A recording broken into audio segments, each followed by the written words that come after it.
अस्सलाम वालेकुम, welcome back to my channel हरम स्टिचिंग। तो कैसे हैं जी आप सब लोग। आज मैं आपके साथ फ्लैट कॉलर वाला बहुत ही प्यारा सा खूबसूरत सा डिज़ाइन शेयर करने लगी हूँ।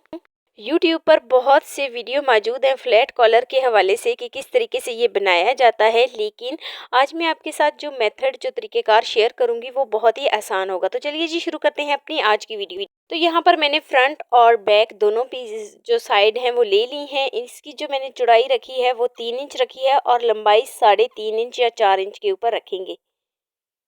एक निशान हम 3 इंच पे लगाएंगे और एक निशान हम 4 इंच पे लगाएंगे।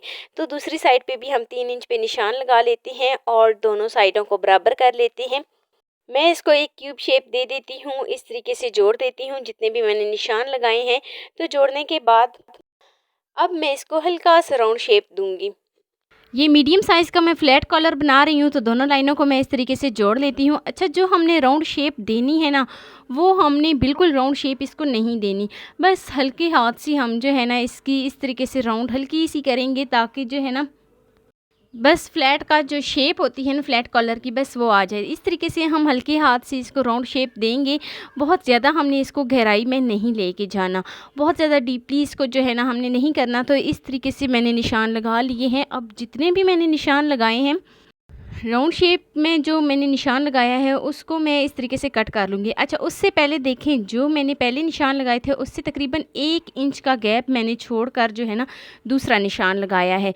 तो 1 इंच का गैप छोड़ने के बाद मैंने इसका निशान लगाया है। आप चाहें तो इसको जो है ना आप भी 1 इंच जो है पहले निशान लगा लें कि 1 इंच कहाँ पे आता है, कहाँ पे उसकी गहराई जो होती है ना वो 1 इंच तक बनती है।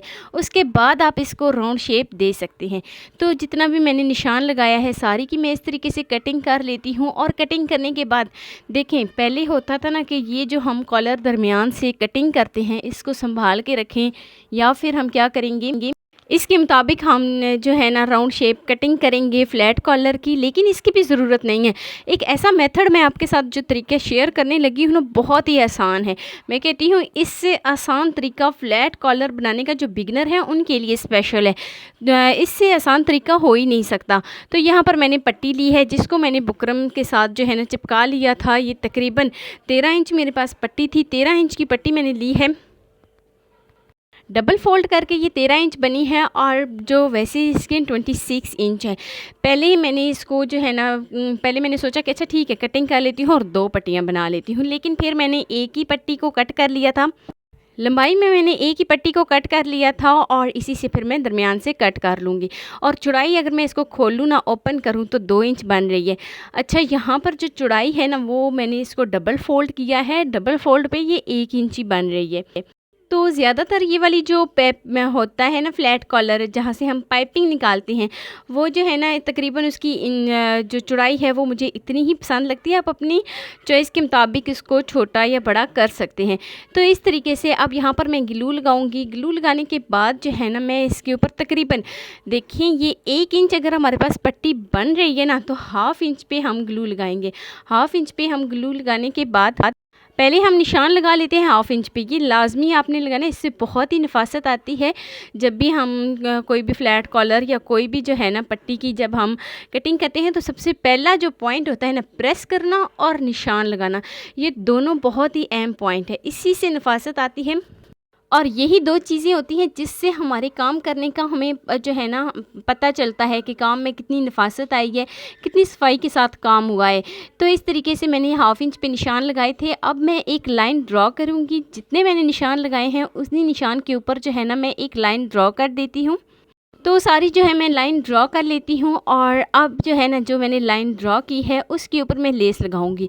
आप चाहें तो किसी भी ब्रांड की किसी भी डिज़ाइन की आप लेस लगा सकते हैं। मैंने जो मेरे पास फैब्रिक था उसी के डिज़ाइन की मैंने इसके ऊपर लेस लगाई है। तो उसके लिए सबसे पहले मैं क्या करूँगी कि लाइन के ऊपर ऊपर बिल्कुल मैं इस तरीके से ग्लू लगा लूँगी, ताकि बहुत ही अच्छे तरीके से जो हमारी लेस है वो चिपक जाए। तो यहाँ पर मैं ग्लू लगाऊंगी। आप चाहें तो सिलाई भी लगा सकते हैं इस तरीके से। अगर आपके पास ग्लू नहीं है तो आप सिलाई भी लगा सकते हैं। तो सारी जो जितनी भी मैंने लाइन लगाई है ना उसके ऊपर बिल्कुल एक जैसी मैं ग्लू लगाऊंगी। तो एक जैसी ग्लू लगाने के बाद अब चलते हैं जी नेक्स्ट स्टेप की तरफ। नेक्स्ट स्टेप में हम इसके ऊपर लेस रखेंगे।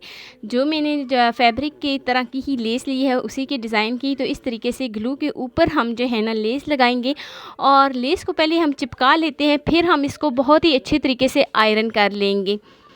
तो देखिए यहाँ पर मैंने लेस को चिपका लिया है। अब मैं इसको आयरन कर लेती हूँ। आयरन करने से लेस बहुत ही अच्छे तरीके से चिपक जाएगी, इसमें जो है ना बहुत ज़्यादा सफाई आएगी, इसीलिए मैं इसको चिपका लेती हूँ। तो सारी लेस को चिपकाने के बाद अब मैं इसको आयरन करती हूँ। आयरन करने से ये और ज़्यादा जो है ना चिपक जाएगी। फिर हम क्या करेंगे कि इस पट्टी को कट कर लेंगे। अच्छा, शुरू में जो मैंने पट्टी कट की थी ना, वो मैंने इसीलिए उसकी कटिंग नहीं की थी, क्योंकि देखिए बिल्कुल एक साइज़ की, बिल्कुल बराबर और बिल्कुल जो है ना एक जैसी लेस आएगी दोनों के ऊपर। तभी हम जो है ना जब वो हम पाइपिंग निकालेंगे या लेस लगाएंगे तो वो दोनों जब एक जैसी बराबर आएंगी तभी वो बहुत ज़्यादा खूबसूरत लगेगी। तो इस तरीके से मैं इसको आयरन कर लेती हूँ। आयरन करने के बाद देखें जी कितने अच्छे तरीके से ये चिपक गई है। अब हम क्या करेंगे कि इसको दरमियान से कट कर लेते हैं। तो दरमियान से इस तरीके से इसकी कटिंग करने के बाद इसको मैं 2 पीसेस में डिवाइड कर लेती हूँ। और अब चलते हैं जी नेक्स्ट स्टेप की तरफ, जो कि बहुत ज़्यादा अहम है, बहुत ज़्यादा इम्पॉर्टेंट है। तो देखें अभी मैंने इसके ऊपर कोई भी सिलाई नहीं लगाई, लेकिन कितनी नफासत के साथ इसके ऊपर लेस लगी है। तो अब जो मैंने इसका फ्रंट पार्ट लिया था शर्ट का, उसकी कटिंग कर लेते हैं। अच्छा, उसकी कटिंग करने का तरीक़ेकार ये है कि मैंने इसको पहले बहुत ही अच्छे तरीके से आयरन कर लिया था और अब मैं इसका 1 इंच जो है ना, एक मार्क जो है ना वो मैं 11 इंच पे लगाऊंगी, 11.5 इंच पे। इस तरीके से 11.5 इंच पे मार्क लगाने के बाद आप इसकी चौड़ाई चेक कर लेते हैं। चौड़ाई हमारी जो है ना इसकी 1 इंच बन रही है, आधा इंच इसकी चौड़ाई बन रही है। तो आधा इंच पे हम निशान लगाएंगे। इस तरीके से शर्ट के ऊपर हम निशान लगा लेंगे। अब हम इसकी दरमियान से कटिंग कर लेते हैं। तो जहाँ तक 11 इंच पे मैंने निशान लगाया था वहाँ तक मैं इसकी कटिंग कर लेती हूँ। तो कटिंग करने के बाद मैं जब शर्ट को ओपन करूँगी तो ये कुछ इस शेप में आ जाएगी। तो शर्ट को ओपन करने के बाद मैं इसको बहुत ही अच्छे तरीके से आयरन कर लेती हूँ। इसको फोल्ड करूँगी और फोल्ड करने के बाद इसको प्रेस कर लूँगी। तो अब चलते हैं जी नेक्स्ट स्टेप की तरफ। नेक्स्ट स्टेप में जहाँ जहाँ मैंने लेस लगाई है उसके ऊपर मैं इस तरीके से ग्लू लगा लेती हूँ ताकि बहुत ही अच्छे तरीके से ये प्रेस हो जाए। जो मैंने नेक की फ्रंट साइड पे कटिंग की थी इस तरीके से इसके ऊपर रखेंगे और रखने के बाद फिर से आयरन कर लेंगे ताकि बहुत ही अच्छे तरीके से ये चिपक जाए।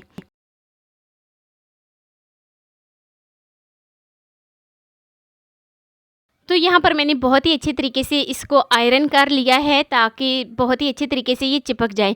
तो देखें अभी तक मैंने इसके ऊपर सिलाइयाँ नहीं लगाई, लेकिन उसके बावजूद कितनी नफासत के साथ, कितनी सफाई के साथ हमारी पाइपिंग भी बाई निकली है और लेस भी लगी है। और अब जो एक्स्ट्रा का मार्जिन होगा ना उसको ऊपर से मैं कट कर लेती हूँ। एक्स्ट्रा का मार्जिन को कट करने के बाद अब आते हैं जी फ्लैट कॉलर के बारे में। फ्लैट कॉलर किस तरीके से लगाया जाता है, मैंने कहा पहले मैं सबको जो है ना स्टेप बाय स्टेप बताऊंगी। जो काम एंड पे करने वाला होगा वो एंड पे करेंगे, लेकिन उससे पहले हम नीचे वाली जो हमने पाइपिंग निकाली है उसकी पट्टी की जो है उसको निकाल लेते हैं। तो उसकी पट्टी को इस तरीके से फोल्ड करेंगे। यहाँ पर मैंने चेपी का इस्तेमाल नहीं किया। तो चेपी का इस्तेमाल मैंने इसलिए नहीं किया ताकि जो है ना ये पहले ही दूसरी बुकरम थी जो लट्ठा बुकरम होती है वो वाली थी, तो इसलिए मैंने अब दोबारा से चेपी का इस्तेमाल नहीं किया। तो मैंने इसको अच्छे तरीके से प्रेस कर लिया है। तो ऊपर रखूँगी और रखने के बाद अब मैं इसके ऊपर सिलाई लगा लूँगी। तो सारी सिलाई जो है ना मैं बिल्कुल इसी के ऊपर लेस के साथ साथ में इसके ऊपर सारी सिलाई जो है वो अपनी कंप्लीट कर लेती हूँ। तो सारी सिलाई लगाने के बाद अब हम क्या करेंगे कि बैक भी जो इसका बनता है पीस वो भी और फ्रंट पीस भी दोनों शर्ट के जोड़ देंगे। और जोड़ने के बाद अब बारी आती है फ्लैट कॉलर की कि फ्लैट कॉलर को किस तरीके से बनाया जाता है। तो इसके लिए यहाँ पर मैंने पीछे से कट कर लिया है। हल्की सी मैंने इसको गुलाई की शेप दी है ताकि हमारा जो फ्लैट बैन है ना वो पीछे बैठा रहे। बाज़ दफ़ा क्या होता है कि पीछे से बहुत ज़्यादा बड़ा होता है और जो आगे से होता है ना वो बिल्कुल बैठ जाता है। तो उसकी रीज़न यही होती है कि हम पीछे से कटिंग सही तरीके से नहीं करते। तो यहाँ पर मैंने डबल फोल्ड किया है बुकरम को और इसकी लंबाई मैंने 12 इंच ली है, चौड़ाई मैंने 7 इंच ली है। तो अब बारी आती है बहुत ही अहम स्टेप की कि इसकी कटिंग किस तरीके से हमने करनी है। देखिए जो पीछे वाली साइड होती है ना, जो बैक साइड होगी ना हमारी शर्ट की, जहाँ पर हमने डबल फोल्ड की हुई है ना चेपी, बुकरम जहाँ पर डबल फोल्ड हुई है वहाँ पे हम इस तरीके से रखेंगे और जितना भी इसका आएगा ना मार्जिन, उसके ऊपर हम इस तरीके से निशान लगा लेते हैं। इस तरीके से जब हम निशान लगाएंगे ना, तो कभी भी हमारा फ्लैट जो कॉलर होगा वो ना ही बड़ा होगा और ना ही बहुत ज़्यादा शॉर्ट हम उसको कट करेंगे, बल्कि उसका साइज़ जो है ना वो बिल्कुल बराबर आएगा। तो इस तरीके से आगे इसको हम राउंड शेप देंगे, तो जो आगे फ्रंट वाली शर्ट की साइड बनती है ना, उसको हम इस तरीके से इसके ऊपर रखेंगे और इस तरीके से इसके ऊपर रखने के बाद जितनी भी फ्रंट वाली साइड आती है, इसको हम राउंड शेप में इस तरीके से निशान लगा लेते हैं। और राउंड शेप में निशान लगाने के बाद मैं आपको दिखा देती हूँ कितनी ये सफाई के साथ इसके ऊपर निशान लगे हैं। तो दोनों साइडों पे मैंने इस तरीके से निशान लगा दिए हैं और लगाने के बाद अब बैक साइड जो है ना, उसके ऊपर भी मैंने निशान लगा दिए हैं। और देखना, ना ही ये बहुत ज़्यादा बड़ा होगा और ना ही बहुत ज़्यादा ये शॉर्ट होगा, क्योंकि जब हम दूसरा फैब्रिक रखते हैं ना, जब हम फ्रंट साइड की कटिंग करते हैं या बैक साइड की कटिंग करते हैं, तो उसके लिए जो हमारे पास कटिंग किया हुआ जो कपड़ा है वो बचता है, तो वो हम रखते हैं। तो उससे जो है ना 19-20 का फ़र्क जो है आ ही जाता है। तो इसीलिए मैंने जो है ना इसको शर्ट का नाप लिया है, ये सब के लिए इजी होगा। तो यहाँ पर मैं 1 इंच का गैप छोड़कर ऊपर की तरफ इस तरीके से निशान लगा देती हूँ। तो 1-1 इंच का गैप छोड़ने के बाद मैं इस तरीके से निशान लगा लेती हूँ। अब मैं इसी निशान को जो है ना ड्रॉ करती हूँ। एक दफ़ा सही से मैं इसको ड्रॉ कर देती हूँ और फिर मैं इसकी कटिंग कर लूँगी। तो ये मैंने जो दरमियान में लाइन लगाई है ना, ये हमारा पीछे का नेक आएगा, बिल्कुल स्ट्रेट लाइन जो है ना बने, इसीलिए मैंने इसको दरमियान में निशान लगा लिया है, दरमियान से ड्रॉ कर लिया है। अच्छा, आप क्या करें, तब तक मेरे चैनल को जल्दी से सब्सक्राइब कर दें और चैनल को सब्सक्राइब भी कर दें। वीडियो अच्छी लग रही है तो लाइक भी कर दें, क्योंकि बहुत ज़्यादा मेहनत लगती है इस तरीके की वीडियो बनाने के लिए और मैं कोशिश करती हूँ कि मैं आपको स्टेप बाय स्टेप बताऊँ, आपके सारे पॉइंट जो है ना वो क्लियर करती जाऊँ। एक ही वीडियो में आपके सारे पॉइंट क्लियर कर हो जाएं, ताकि आपको मज़ीद कोई भी वीडियो देखनी ना पड़े। तो इस तरीके से मैं इसकी कटिंग करती हूँ और कटिंग करने के बाद जो है ना हमारा फ्लैट कॉलर जो है उसकी कटिंग हो गई है। अब इसको फैब्रिक के साथ जोड़ना है और किस तरीके से इसको लगाना है वो मैं आपको तरीक़ेकार बताऊँगी। हमारा मेन पॉइंट यही था कि हमने फैब्रिक को जो है ना फ्लैट कॉलर को किस तरीके से बनाना है। तो इस तरीके से ये हमारे पास कुछ फ्लैट कॉलर का डिज़ाइन आएगा, इस तरीके से इसकी शेप आएगी। तो यहाँ पर अब चलते हैं जी नेक्स्ट स्टेप की तरफ। तो नेक्स्ट स्टेप में हम क्या करेंगे, तो नेक्स्ट स्टेप में एक फैब्रिक को मैंने नीचे रखा है और एक इसके ऊपर रखा है। तो उसके ऊपर मैं इस तरीके से कॉलर अपना रखूँगी और रखने के बाद बहुत ही अच्छे तरीके से मैं इसको आयरन कर लेती हूँ। तो इसको मैं एक दफ़ा प्रेस करती हूँ ताकि बहुत ही अच्छे तरीके से चिपक जाए। उसके बाद हम इसके ऊपर सिलाइयाँ लगाएंगे। एक्स्ट्रा का कपड़ा कट करने के बाद ग्लू लगाएंगे और इसको जो है ना फैब्रिक को इस तरीके से जो हमारी बुकरम है उसके ऊपर हम जोड़ देंगे। तो ग्लू लगाने के बाद मैं इसको जो है ना बहुत ही अच्छे तरीके से प्रेस करती हूँ, ताकि जो हमारा कॉलर है ना वो बहुत ही अच्छे तरीके से और बिल्कुल नफासत के साथ नज़र आए। तो इस तरीके से मैं इसको फ़ोल्ड करूँगी और उसके ऊपर जो है ना मैं इसको प्रेस कर लेती हूँ। तो अच्छे तरीके से प्रेस करने के बाद जो इसके अंदर वाली बुकरम है इसके ऊपर मैं इस तरीके से निशान लगाती हूँ और इसके अंदर वाली जो साइड है इसके ऊपर सिलाई लगा लेती हूँ। तो सिलाई लगाने के बाद अब मैं इसको कट कर लेती हूँ। सिलाई के दरमियान से जो है ना, सिलाई की साइड से हमने इसकी कटिंग करनी है, सिलाई के ऊपर से हमने इसकी कटिंग नहीं करनी। तकरीबन 1/2 इंच से भी कम जो है ना हमने इसमें जो फैब्रिक है उसको छोड़ना है। तो इस तरीके से हम इसकी कटिंग करेंगे और कटिंग करने के बाद इसको सीधा कर लेंगे। तो सीधा करने के बाद फिर से मैं इसको आयरन कर लेती हूँ। बहुत ही अच्छी तरीके से देखें जी, मैंने इसको आयरन किया है ताकि जो हमारा कॉलर है उसका डिज़ाइन, उसका फैब्रिक जो है ना बिल्कुल एक जैसा बैठ जाए। इस तरीके से हम फ़ोल्ड करेंगे और फ़ोल्ड करने के बाद फिर से हम इसको आयरन करेंगे। लीजिए जी, हमारा कॉलर जो है वो बनकर तैयार हो गया है। अब हम इसको चिपकाते हैं फैब्रिक के साथ, शर्ट के साथ। अब हम इसको चिपकाते हैं। इस तरीके से हम इसको फ़ोल्ड करेंगे और दरमियान में हम इस तरीके से इसका निशान लगा लेते हैं। तो दरमियान से हम जो है ना कॉलर के ऊपर भी निशान लगाएंगे और शर्ट के ऊपर भी जो इसकी बैक साइड बनती है ना वहाँ पे हम इसका निशान लगाएंगे। तो बैक साइड पे हमने निशान लगाया है। हम कॉलर को ओपन करेंगे और जो इसकी बुकरम वाली साइड होगी ना उसको इस तरीके से नीचे रखेंगे और रखने के बाद इसके ऊपर सिलाई लगा लेंगे।